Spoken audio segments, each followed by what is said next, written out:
your positive imprint. Stories are everywhere. People and their positive action inspire positive achievements. Your PI could mean the world to you. Get ready for your positive imprint. Welcome to Your Positive Imprint. This is Catherine. Today's episode takes place at my old stomping grounds, the island of Kodiak. The town of Kodiak is on the eastern shore of Kodiak Island, and Kodiak Island is in the south coast of Alaska in the United States. Well, this island is the second largest island in the United States. Today's featured guest is photographer and organic gardener Marion Owen. She lives in Kodiak, and I had the privilege of listening as we walked about her glorious organic garden on Kodiak Island. I'm from Washington State, Tacoma, which is sort of on the bottom of Puget Sound. And we're standing right here, by the way, Catherine, in my garden in Kodiak, Alaska. We are. It's gorgeous. And as the listeners listen to you, I'm hoping that the eagle, the juvenile, will chirp. I don't think chirp is the correct term, the correct word. It's kind of a squeal, complaint. It's sort of a high-pitched squeal that we have to apologize to our bed and breakfast guests if that happens at 2 o'clock in the morning. It just really means feed me, don't leave me. Oh, we like hearing it. It's a great call. It is a great call. Yeah. And so the listeners, we have the ocean on one side, and we have the bed and breakfast building on the other, and we're surrounded by the garden. Oh, you're even standing on green grass lawn, which is all grown organically, every little bit. Everything you see here is enhanced by compost, which we make year-round from kelp and even buffalo poop, kitchen scraps and kelp and leaves that we rake up in the fall. And it gets maybe up to about 140 degrees. And 3 or 4 weeks, we've got finished compost, even in Alaska, that we can then spread all over our lawn and our raised beds. We have about 10 raised beds. These are boxes that we grow our food and herbs and flowers in. I have written a gardening column for 22 years for our local newspaper, and now... Is that online? It is online. It is, the Kodiak Daily Mirror. And I'm also now putting together videos to upload to Vimeo, and I'll put them on my blog as well. So I did, however, co-author a book, a little bit about gardening, and it was called Chicken Soup for the Gardener's Soul. It spent 3 months on the New York Times list. Oh, fantastic. Yeah. Yep. That is fabulous. So, Marion, if you had maybe 3 great things to tell our listeners about organic gardening, what would they be? One would be is to grow in the form of food what you like to eat. Seems a little simple, but people like to grow exotics that maybe nobody in the household wants to eat. Try something simple, maybe a handful of things. Talk to other gardeners. And the other thing is, there is no such failure in the garden. The worst thing that happens is it goes into the compost pile. It's not a big deal. We learn by experience. There's no such thing as failure. You just chalk it up to experience. Cooler climate, northern climates require a little special attention. And one is the changing daylight. It gets a little radical in the spring and in the fall when things really start to change. However, things like kale and Swiss chard are so sweet because of the cool climate. I mean, I wouldn't think of maybe eating fresh kale from Southern California, because to me it would be really tough. But here, you can eat it fresh and it just melts in your mouth. Now, tomatoes, we can only grow in a greenhouse, but that's okay. There's a lot of things we can grow. You're looking at these are green onions. They look Those are green onions? Yes, they look like monsters. They do look like monsters. And then behind that is broccoli. Behind that, going up the ladder, are snap peas. They're pink and purple blossoms. They are beautiful. And then this bed here, which is covered with white hoops and tulle fabric that you might find in a wedding to protect them from some pests, are radishes and turnips. And then over here, you'll see that there's yellow blossoms. And this is actually mustard greens and so on that I have allowed to go to flower. And these stalks are about well, taller than you and me, because I want to provide some food for the late pollinators, like our wild bumblebees and the hoverflies and so on. So we don't just garden for us. We garden for birds, we garden for other people, we garden for insects, and it's all inclusive. We have yellow poppies that are still blooming, and I let those go for the bumblebees, and that's a traditional. The stalks are kind of brown and fuzzy on the top. That's the more traditional blue or Tibetan Himalayan poppy. Yeah. Okay. So there's nothing edible in here per se, but this is just a landscape kind of bed. These are school bus yellow flowers. And I come out here in the morning and in the evening to check for bumblebees that might have gotten stranded, because bumblebees, while they can thrive in cool climates, if the temperature gets cold enough where they can't move and fly to safety for the night, or if there's a rainstorm coming, they have to hide underneath these flowers. So I come out in the early morning and the evening looking for them. And the nice thing about bumblebees, because they can survive in cool climates, the tricky thing is their flight muscles have to be 86 degrees Fahrenheit before they can fly. You think, well, wait a minute, Marion, it's 45 degrees out here. How do they do that? And that's the special method they have of shivering. They have this internal shivering process, just like we shiver when we're cold. And they're able to kind of buzz up their temperature of their flight muscles, and then they can take off. Well, what I do sometimes is I'll look for them underneath a flower, and I find one that's kind of stranded, and I go, it's going to get even colder. I will actually breathe on them. I will exhale a warm breath on them, and they kind of start moving around a little bit, and then they might be able to buzz a little and then take off. I know it sounds a little silly, but it's not it works. silly. And I do this in the spring when they first emerge out of their burrows after being underground or in a protected area all winter. The first bees that emerge in our climate in April are the bees that have survived the winter. The big ones are queens. They're the one queen that survived from the whole brood, and they will be the survivor for that whole particular nest, are just the queen bees. And they emerge in the spring. They haven't eaten much, and there they are looking for food. Interesting. Well, I wouldn't say it's silly at all. You're helping a species. You're throwing in your positive imprint. I mean, it is for tomorrow, right? Yeah, it is. It is. It's a crow, and they're talking to each other. Sometimes they kind of hold court. You know, and there's another little lesson in gardening. If you have a garden and you were working hard to reach a peak of perfection, then you've kind of missed the process. Again, it just flows. There's no stop and start. It just flows. Everything overlaps. Yep, absolutely.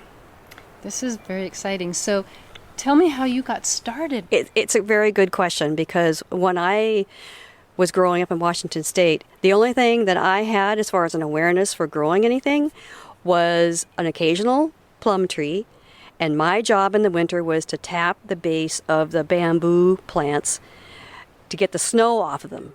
And that's really all I knew, and debudding rhododendrons.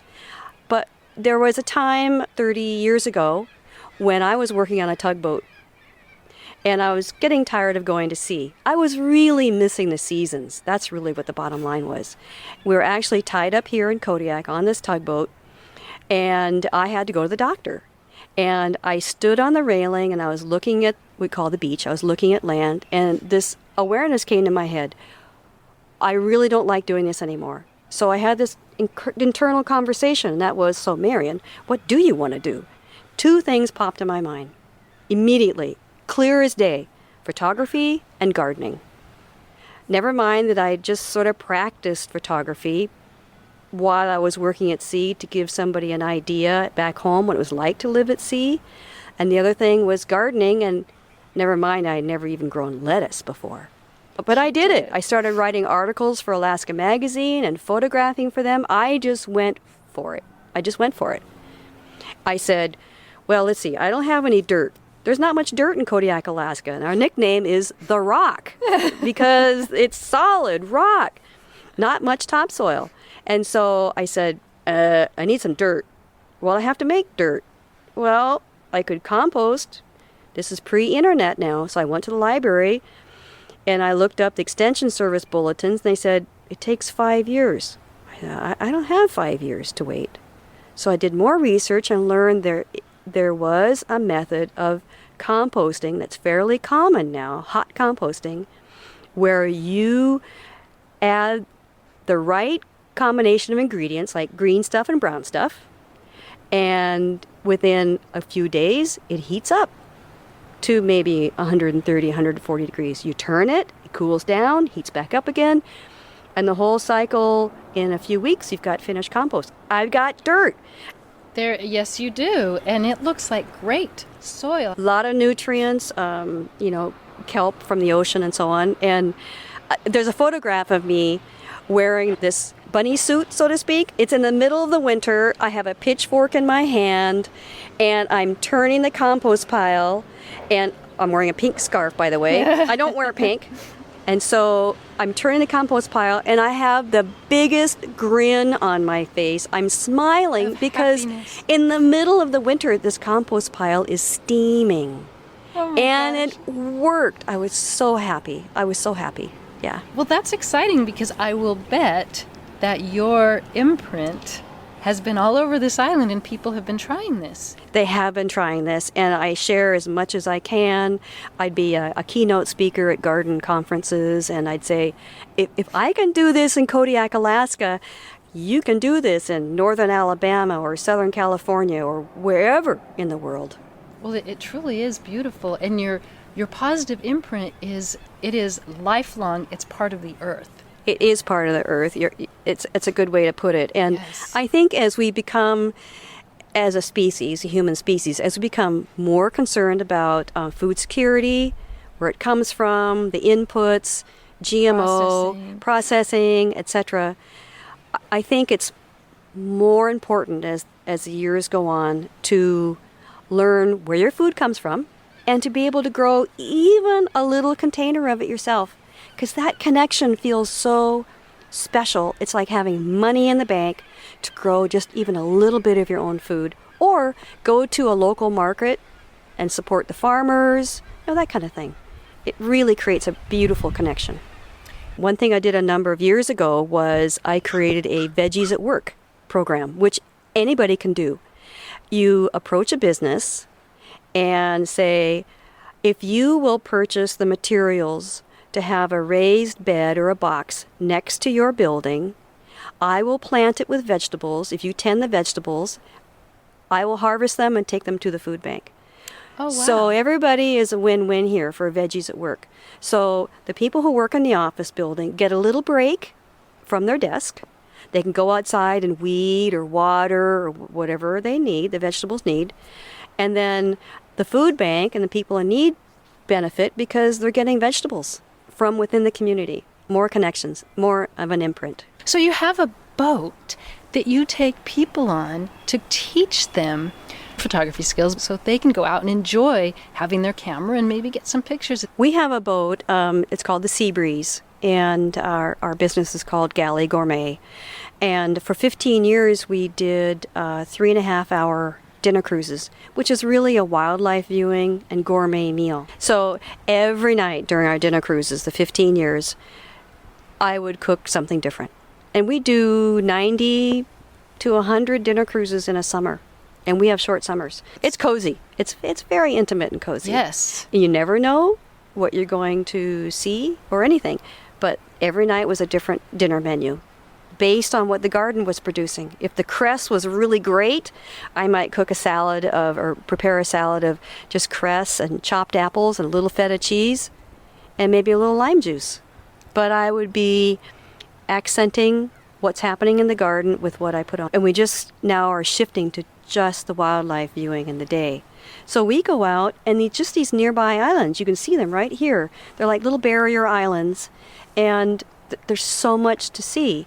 And people are ecstatic about seeing rafts of sea otters. Yes. and puffins and eagles and occasionally whales. And so to help people bring home the best memory, the best experience, is I like to help people take pictures of these things, which is a little different from maybe your dog sitting in the yard or your child on a swing set, because there's all kinds of other things in motion. The boat, the ocean a little bit, and the animals themselves. So it's like a sporting event. You just have to know your sport, baseball, football, soccer, and then you just kind of understand what's going to happen next. So not only is it a photography workshop, it's a little bit of, oh, this is how the animal moves, and see that little shrugging of the shoulders on the puffin? That means it's going to take off. So those little things, it's like being in traffic. You know when somebody's coming on the on-ramp, you know what to expect. Puffins spend a good 7 months a year or 8 months a year at sea. They are more comfortable as a bird.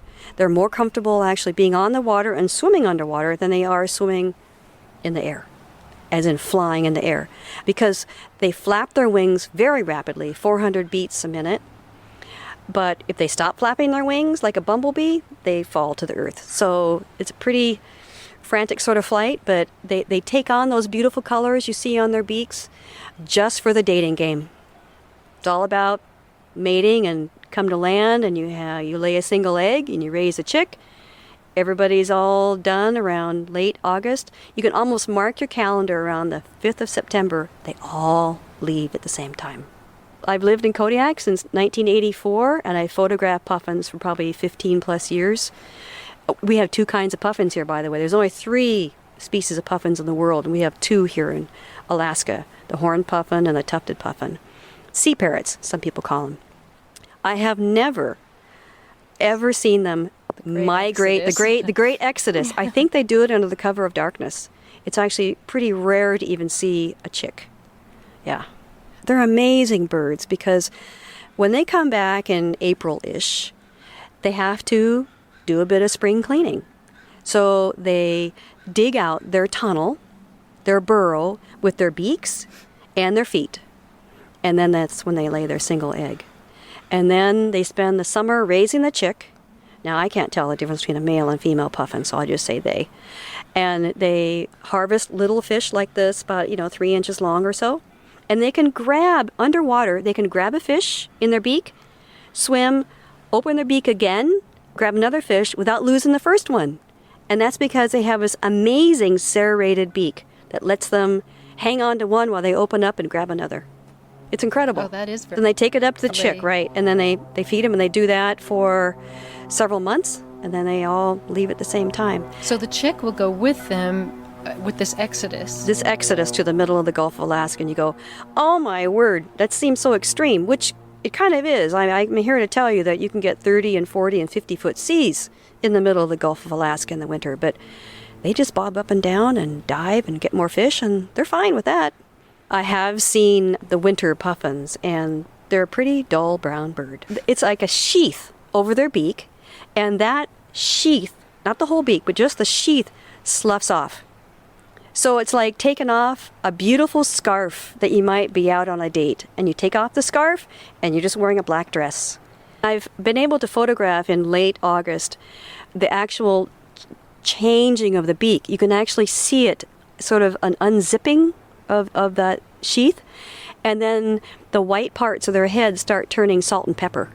So they're starting to shift and morph already. Yeah, it's a beautiful thing to watch. It's another lesson for me, because humans think in terms of time so much. You turn the oven on to 350, you put your muffins in for 25 minutes, done. We're so time oriented. And with nature, there's no stopping and starting. It's just a continual flow.